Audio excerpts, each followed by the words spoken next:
What a joy it was when he first opened his bright baby blue eyes.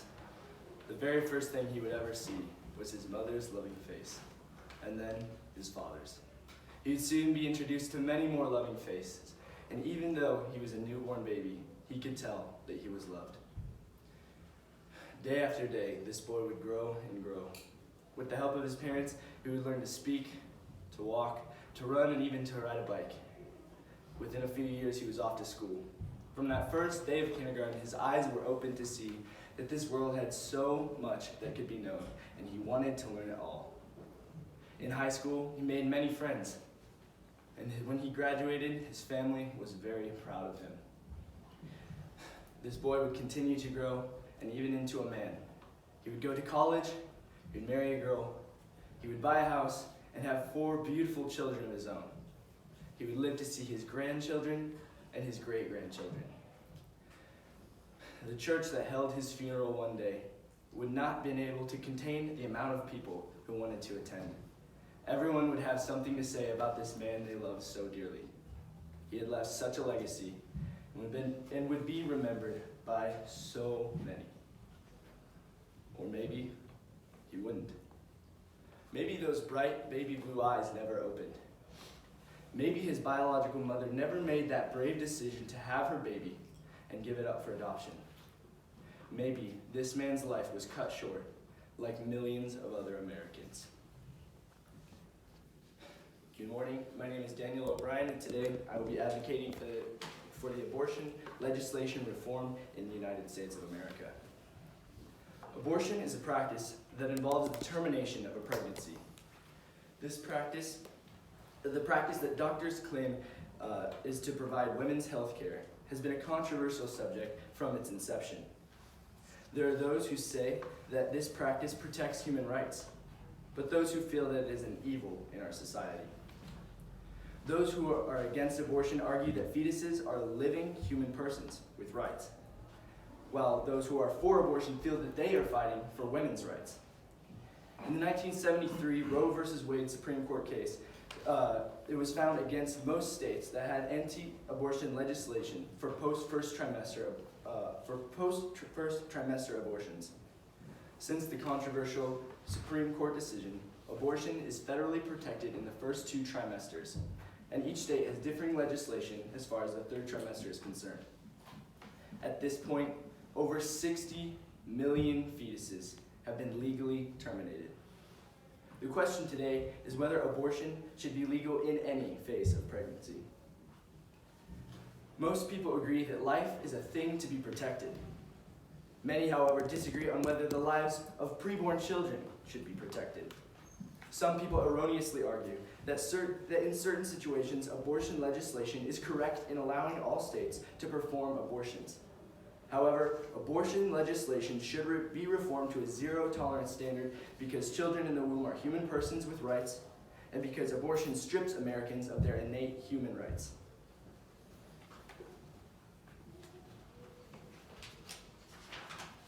First, fetuses are human persons with human value. The moral question of abortion all hinges on whether or not a child in the womb is a human person.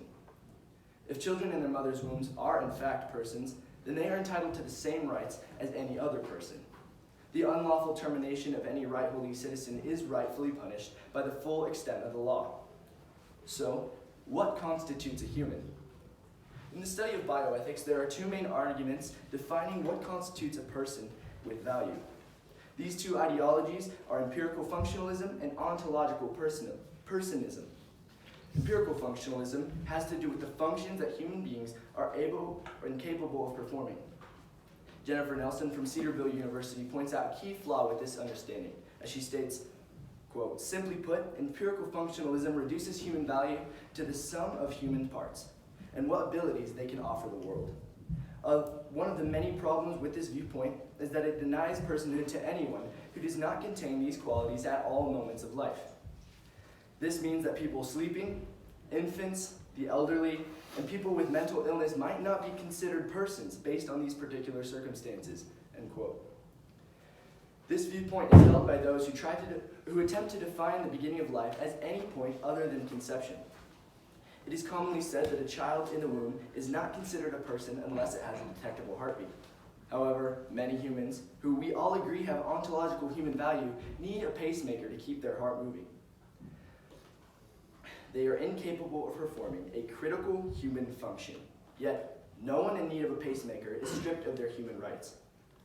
These inconsistencies show that empirical functionalism is an inaccurate and invalid standard by which to judge the personhood of an entity. The second ideology dealing with personhood is called ontological personism, and it asserts that the only qualification for being a human person is to be a Homo sapiens human being. With this understanding, one can deduce that the child in the womb is in fact a human person. Many people agree that fetuses are in fact persons, yet they draw lines at certain milestones in the pregnancy and then declare that all fetuses before these milestones are clumps of cells. However, there is no qualification that comes at any of these milestones that ontologically differentiates them from any other adult with similar deficiencies. The only differences between a man in a coma and a fetus 2 weeks after conception is a difference of location and age. Their ontological existence as human beings are equal. When all these lines based on functionality go away, the only point left to mark as the beginning of life is conception. Every person's genetic information is present at the time of their conception, and the DNA found within the newly formed human is genetically unique to that person. Jeff McMahon, author of Infanticide and Moral Consistency, states, "Those who believe that abortion can be justified at the point of fetal viability, but that infanticide is never permissible, face a problem of consistency." For there is no intrinsic difference between a premature infant and a viable fetus at the same age and development. The only difference is extrinsic, a matter of location. According to Dr. McMahon, children inside the womb have the same intrinsic value as any person outside of it. Robert George and Christopher Toston write in their book Embryo that at the moment of conception, a fertilized egg is at that point a single-celled human being. In order to remain true to the core values of America, these children inside their mother's womb should be given the same rights as any other person. Abortion strips American citizens of their human rights. In the Declaration of Independence, we read the famous words that mark the beginning of our free country. The nation our forefathers began held to the conviction that human life was sacred, and that all human beings had certain God-given rights, that among these were the rights to life, liberty, and the pursuit of happiness. When we take a look at abortion legislation today, we see a failure to uphold these rights. When an abortion is performed, it is referred to by Planned Parenthood as the gentle emptying of a woman's uterus. According to the Foundations of Life pregnancy clinics, there are different procedures, depending on the stage of pregnancy, that are in reality much more grotesque than Planned Parenthood is even willing to admit.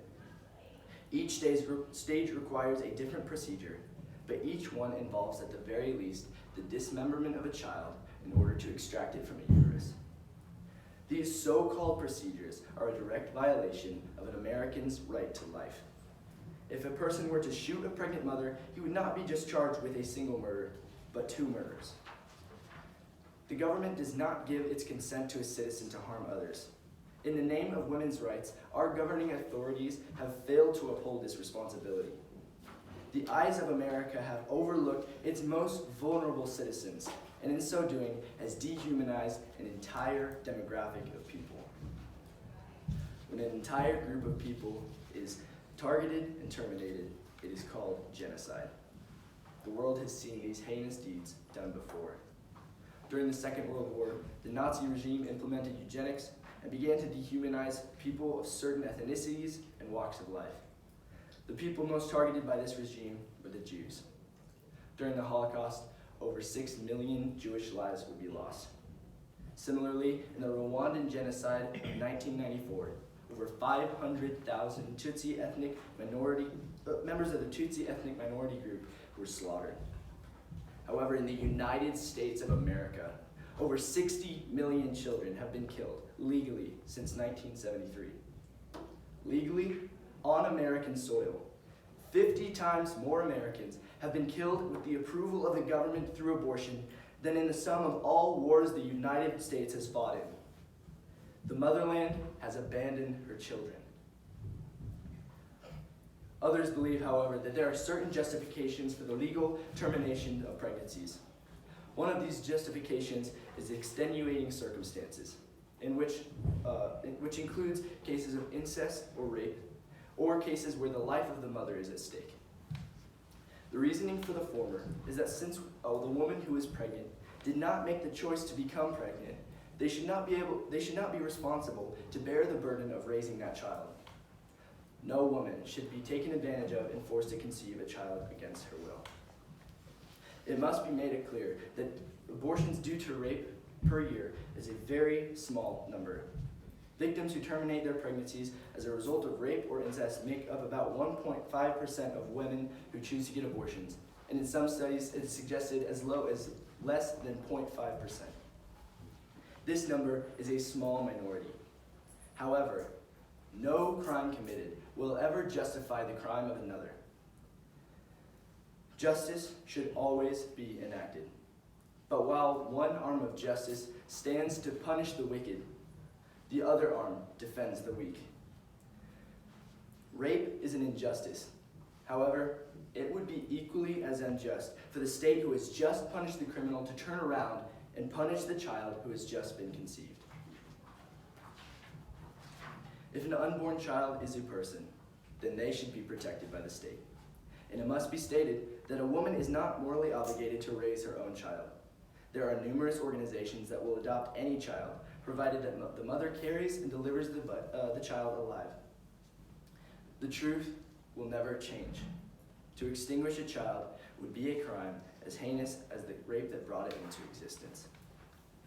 James 1:27 says, "Pure and undefiled religion before God and the Father is this, to visit orphans and widows in their distress, and to remain unspotted from the world." The church has the great privilege and responsibility of taking care of the orphans and widows in this world. And in the case of an unwanted and forced pregnancy, the child is fatherless and the woman is husbandless. These are the orphan and widow that the church has the great calling to protect. Life is sacred, and the legislation of our nation should reflect that.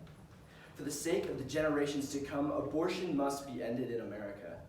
The citizens of America will look back upon the 20th and 21st century with shame, much as we do upon antebellum slavery in the southern states of America. What a tragedy to realize that the very moment America put away slavery, it took up for itself a new abomination of equal turpitude. The citizens of modern America look back upon those evil days and mock, wondering how on earth one could believe that they could treat an entire group of people as expendable. How on earth could they so easily sacrifice the lives of others with little consideration in an effort to make their own burdens lighter? Could they not see that they were people? And yet they look on as millions upon millions of children are killed before they ever see the light of day. Children of all colors, creeds, and walks of life are being silenced before their first word of defense is ever uttered. Believe that it is possible for an entire group of humans to be absolutely dehumanized by our nation. One has only to examine our history to discover it. In the South, it was accepted by most that African Americans were inferior. But this was not the belief held by all. Brave men and women who felt the conviction stood up to defend. Men such as John Brown will always be remembered for their conviction to defend. The cause that John Brown was fighting for prevailed. The slaves were freed. The cause of the unborn is equally as pressing, and it also can prevail. Abortion legislation should be reformed to a zero-tolerance policy. No abortion should be legally permitted in America, because children inside the womb are human persons with human value. Their value is the same as the President of the United States or the richest man alive. The time, resources, and power that it would be devoted to defend the cause of any other human should be taken to grant the right to life to every unborn child. Abortion should be outlawed in America because it stops an entire demographic of people.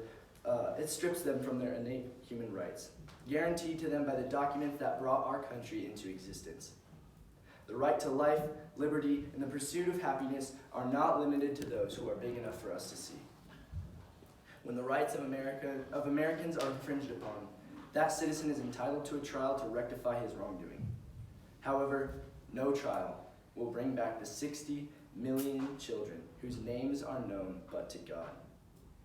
Every single right has been taken from these people. The purpose of a civitas is to protect the rights of its citizens, and currently, ours is failing. People are legally being killed every day. Action must be taken to stop this procedure. Martin Luther King Jr. was seen as a mouthpiece for the Black Americans during the Civil Rights Movement, and through his one mouth, an entire race was heard. All voices in unison crying out, free at last, thank God Almighty, I'm free at last. But who will speak for the unborn? Who will march through the streets with banners and flags echoing out their great grievance? We must strive until every single embryo is guaranteed safe passage into this life. The people of America must stand up. Do not sit idly by and look on as the number of infant graves becomes too vast to count. To those of you who are not ready to accept the beautiful gift of life that is growing inside of you, choose to hold life as precious and sacred, and allow others to help you. The road in front of you is by no means easy, but it is good. Fight for life. Where can I go from your spirit?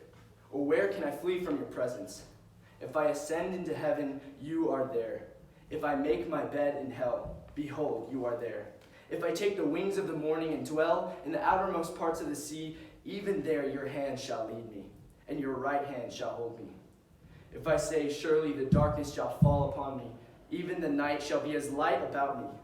Indeed, the darkness shall not hide from you, but the night shines in the day. The darkness and the light are both alike to you. For you formed my inward parts. You covered me in my mother's womb. I will praise you, for I am fearfully and wonderfully made. Marvelous are your works, and that my soul knows very well. My frame was not hidden from you.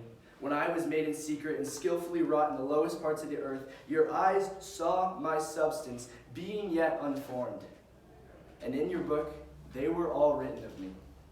The days that were fashioned for me, as yet there were none of them.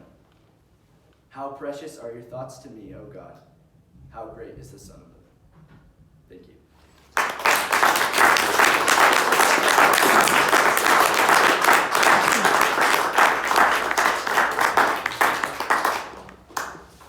Well done, Danny. I'm going to hand things over to the panelists. You guys can begin, and I'll start the timer when you guys start. Okay, thank you. I really enjoyed reading the paper. I thought you really clearly, logically worked through things. You've taken a very extreme stance, possibly the morally correct stance, but it is extreme. You use the definition in page 7 from George and Tolfinson in Embryo in Defense of Human Life, that the human life happens at the moment of conception, which I believe a number of Christians in the church would agree with you. You said that legislation should also be reformed for a zero tolerance policy. Currently, yet you refer to abortion as a procedure. Now, there are forms of birth control, like IUDs, and others which basically have a fertilized egg, but it keeps it from attaching to the uterine wall. Yeah. So it basically passes through and never attaches and has a chance to develop into a baby. Would you define that as well as abortion?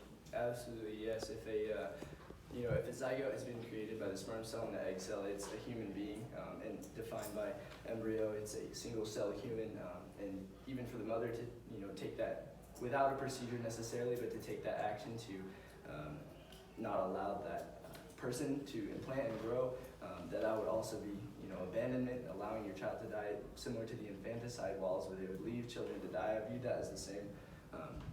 So yes, I would agree that that is abortion as well. So I have a second question then following on to that. In Texas, they recently passed a heartbeat bill. And the pro-life groups in Texas have been working really hard over the last 10 years to pass legislation which basically will protect life. There's one very outspoken advocate, Abby Johnson, who there have been a number of bills that had support in both the House and the Senate. And she was against because it didn't take a large enough stance, a bold enough stance on protecting life. So we see these two views in the Texas pro-life movement working out, where one says we need to address this as a step-by-step process where we take little bites with the big goal in mind. Whereas Johnson says we need to go for the whole enchilada so that we don't become complacent on the way and stop fighting for life. What stance would you take? It's a really good question. I feel that there is truth that we are aiming to end abortion completely through every trimester. Even, the first trimester when you can't, even before you can detect a heartbeat, we want to make that step. But I feel that the correct approach to take to that is not to look at it as, okay, we're stopping here at the heartbeat bill. This is a step we're taking. Not as in, I believe we should take little steps, but if you're gonna, if we can allow little steps rather than nothing, then that should be taken. By all means, I feel like that should be a step worthy to be taken. Okay, thank you. I'm interested in your view on this too. So you initially in your paper, you said that pro-life tends to be a conservative issue and pro-choice tends to be a liberal issue. I would take it one step further and say based on party platforms, pro-life tends to be a Republican stance and pro-choice tends to be a Democrat stance. Yet we have seen very conservative members and authors in the church, such as John Piper, basically say that there are other evils that are more heinous that would keep us from electing officials who maybe they have a pro-life stance, but they have other things wrong in their character, and we can't hold that leadership up. And so has basically taken, where we saw one of the most pro-life presidents in the last 5 decades within this nation did not get the support of a large portion of the church because there were character issues. How is it that you think the church can really go and elect leaders that will take a stance on pro-life if we can't even come to agreement that it's the most important thing? Or do you even believe that it's the most important thing? Another very good question. I feel like there's a lot of things to take in consideration when you're electing your governing officials. I personally hold to the view that it is the most important attribute of a leader.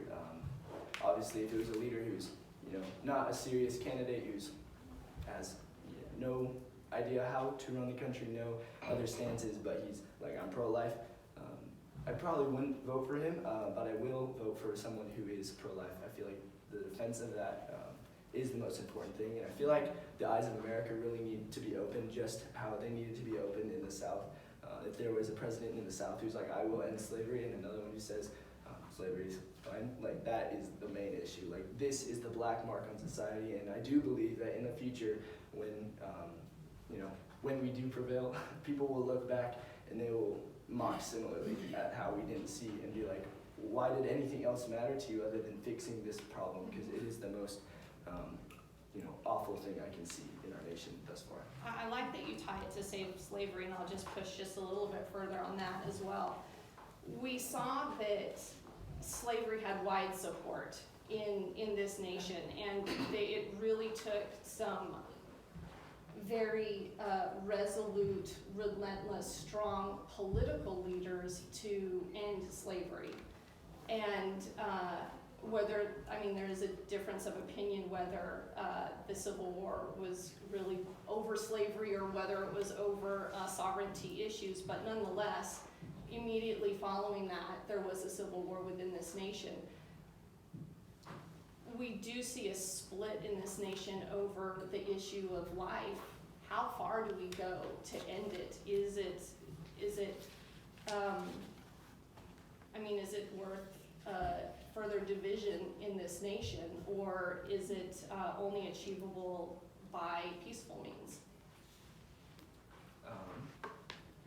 Well, I believe if it comes down to being united as a country, or taking different stances, if it means compromising on what you believe about this issue, to be unified with that, like if it took the union to be like, okay, you can have slavery, but just, be a part of the union, that is not a worthy compromise, and that is giving up the greatest good that they're trying to achieve. And so if it does come down to, I do believe that, I don't know what the situation would lead up to this might look like, but if it did come to fighting and war, like, this is a worthy cause for that. And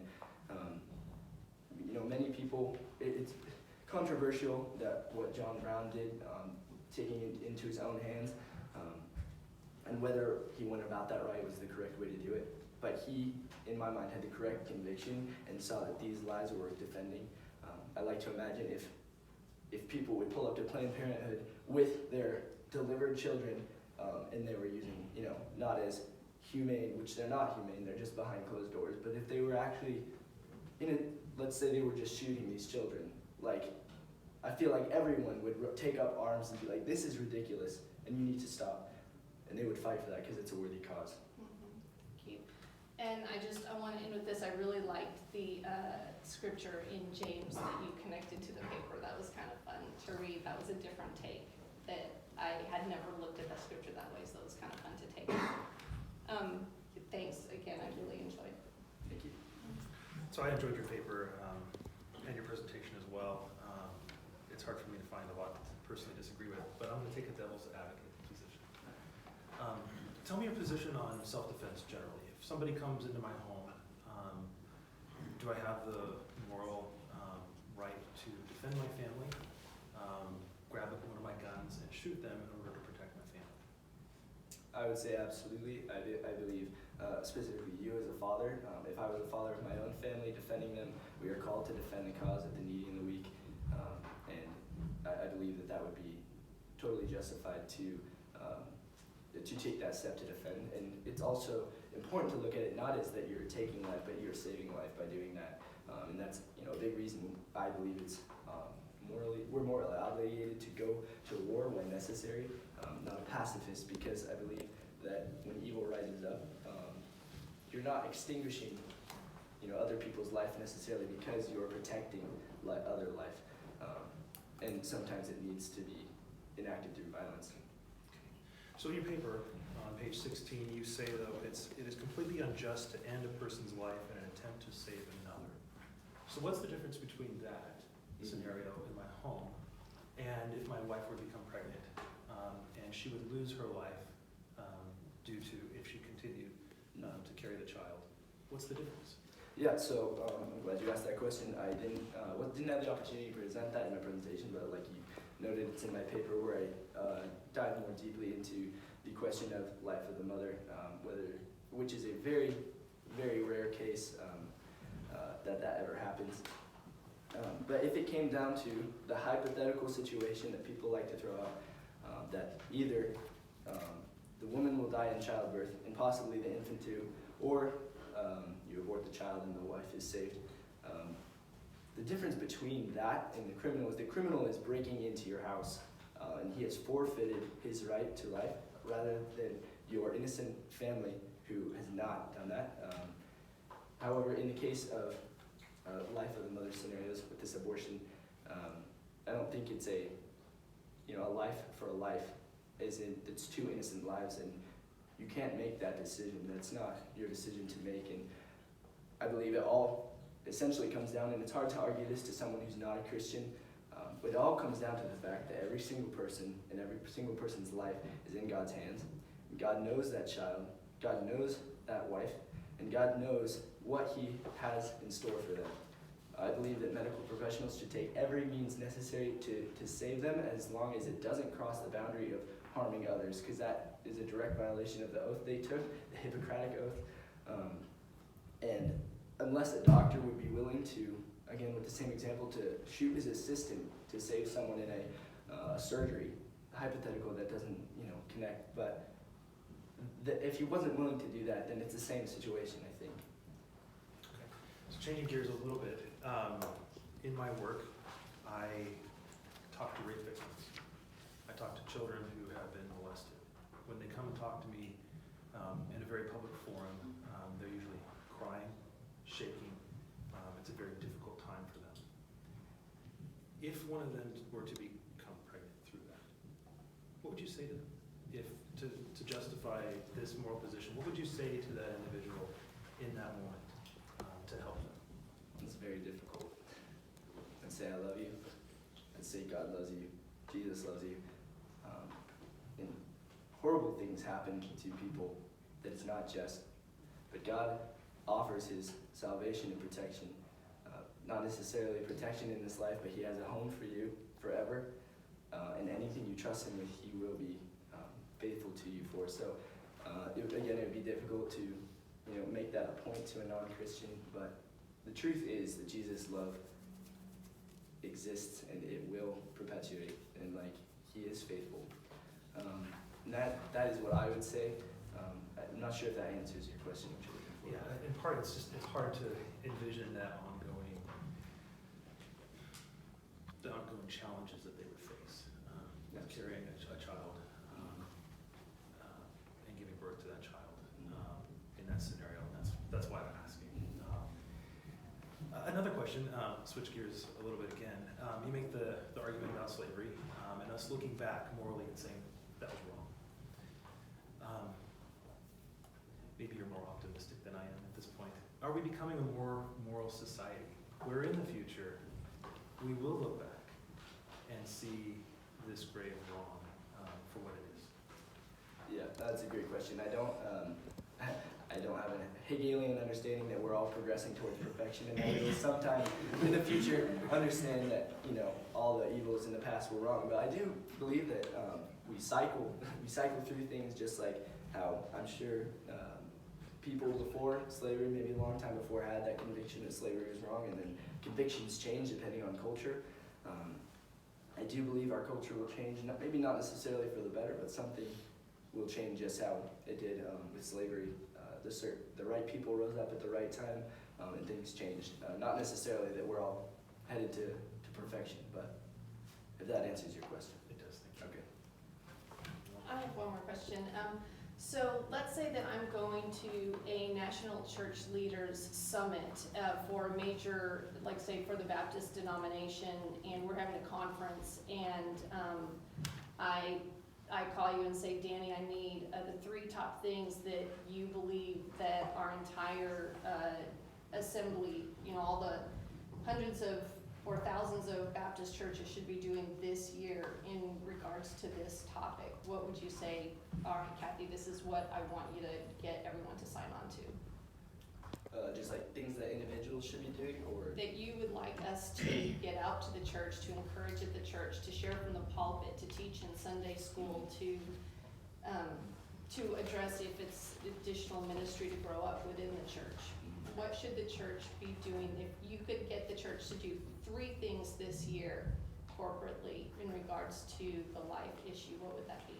I feel like in the church specifically, it would have a great effect if everyone would first acknowledge what's actually happening, the truth and reality of the subject, and that they would do their own research and really understand how grotesque the things that are being done to these children are. I expound in my paper, but not in my speech, for many reasons. And if people would tell others that they would themselves be a propagation of that research and the conviction that they have, and that they would take action, that they'd be calling their representatives, that they would be involved in protests, not necessarily violent protests at all, not violent protests, but demonstrations where you're making it known to others what your conviction is. So I think it would be acknowledgement, propagation, and action. How much time do we have? You got 3.5 minutes. Is that for the audience as well? If you guys want to take out that time, feel free. I'm curious if anybody in the audience has any. Yeah. Does the audience have any questions? Yeah, is that Kelly? Kelly? I just wanted to ask your opinion on this situation. So I know this woman who was pregnant with a child, and the doctors found that she had a tumor next to her womb. And if she did not remove that tumor, the chances of her and her baby dying was very high. But if she removed the tumor, the likelihood of the baby dying was very high as well. So what would you think would be the right and moral decision there? Yeah, there's a lot of things to weed through, but in that specific situation, I feel like the action should be taken to protect the mother's life as well as the child's life. To go in and remove that tumor. If naturally, because of that tumor being there and what they had to do to take it away, that child ends up dying. God knows that, and that was its destiny from creation, and God knows. So I feel like it's okay and should be done to take those steps for the mother's life and the child's life, because it's an effort to save both of them. And even if that effort does not succeed, it was an effort for the right cause, I believe. Yeah. Caleb? So kind of want to go back to this hypothetical situation with the war, like fighting a war for this cause. And in the same way that abortion is taking innocent lives, if you go to war for this cause, you are going to take innocent lives from either civilians or just casualties. So how do you justify that? Well, that is a hypothetical with lots of different things to be considered. And not thought about what would actually happen if a war were to be fought. But if there was, two sides fighting a war, I feel like the lives of casualties might be a different subject. But I feel like in war there is a difference, and that is a different thing to be discussed between killing in war and killing in abortion, if that makes sense. Yeah. In your presentation, you mentioned life, liberty, and the pursuit of happiness. And obviously the child's life needs to be protected because the right to life supersedes all other natural rights. But I was wondering if in your research you came across any evidence to suggest that abortion actually infringes on the mother's rights to life, liberty, and the pursuit of happiness. How abortion infringes on the mother's right. Let me think about that for a second. No abortion is good for the woman. If I were to describe to everyone the processes that take place, someone might throw up. It's awful. And just that sort of intrusion was not designed by God. Time. Good job, Danny.